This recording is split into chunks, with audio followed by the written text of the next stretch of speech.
एक बार की बात है, एक छोटे से शहर में एक बहुत ही बुद्धिमान और चतुर व्यक्ति रहता था। उसका नाम था तेनालीराम। तेनालीराम की बुद्धि का कोई मुकाबला नहीं था। वह हमेशा अपनी बुद्धि से लोगों को चकित कर देता था। एक दिन तेनालीराम राजा कृष्णदेव राय के दरबार में गए।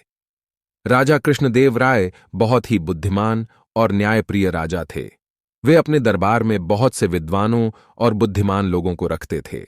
तेनालीराम ने राजा कृष्णदेव राय से कहा कि वह उनकी दरबार में एक नौकर के रूप में काम करना चाहते हैं। राजा कृष्णदेव राय ने तेनालीराम को नौकरी दे दी। तेनालीराम ने राजा कृष्णदेव राय के दरबार में बहुत से चमत्कार किए। वह अपनी बुद्धि से राजा कृष्णदेव राय को खुश कर देते थे और लोगों को चकित कर देते थे। एक बार राजा कृष्णदेव राय ने तेनालीराम को एक नया काम दिया। उन्होंने तेनालीराम से कहा कि उन्हें एक ऐसी कहानी सुनानी है जो उन्हें बहुत पसंद आए। तेनालीराम राजा कृष्णदेव राय की बात सुनकर मुस्कुराए और कहा, महाराज, मैं आपको एक कहानी सुनाता हूं जो आपको बहुत पसंद आएगी। तेनालीराम ने राजा कृष्णदेव राय को एक बहुत ही मजेदार और रोमांचक कहानी सुनाई। राजा कृष्णदेव राय कहानी सुनकर बहुत खुश हुए। उन्होंने तेनालीराम की बुद्धि की बहुत प्रशंसा की। एक दिन राजा कृष्णदेव राय के दरबार में एक बहुत ही बुद्धिमान मंत्री आया। मंत्री ने राजा कृष्णदेव राय से कहा कि वह बहुत ही बुद्धिमान है और वह तेनालीराम से भी ज्यादा बुद्धिमान है। राजा कृष्णदेव राय को मंत्री की बात सुनकर बहुत गुस्सा आया। उन्होंने मंत्री से कहा कि वह तेनालीराम को बुलाए। मंत्री ने तेनालीराम को बुलाया। तेनालीराम राजा कृष्णदेव राय के सामने आए।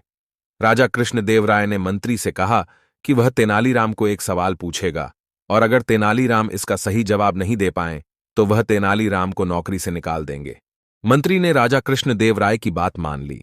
राजा कृष्णदेव राय ने तेनालीराम से कहा, तुम मुझे एक ऐसी चीज का नाम बताओ जो हमेशा बढ़ती रहती है लेकिन कभी खत्म नहीं होती है। तेनालीराम ने कुछ सोचा और कहा, महाराज, ज्ञान हमेशा बढ़ता रहता है लेकिन कभी खत्म नहीं होता है। राजा कृष्णदेव राय और मंत्री दोनों तेनालीराम की बुद्धि से बहुत प्रभावित हुए। उन्होंने तेनालीराम की बहुत प्रशंसा की। तेनालीराम ने राजा कृष्णदेव राय के दरबार में कई ऐसे चमत्कार किए कि राजा कृष्णदेव राय और सभी लोग उनकी बुद्धि की प्रशंसा करते थे। तेनालीराम एक बहुत ही लोकप्रिय व्यक्ति थे। सभी लोग उनकी बुद्धि से बहुत प्रभावित थे। तेनालीराम ने हमेशा अपनी बुद्धि का इस्तेमाल लोगों की भलाई के लिए किया।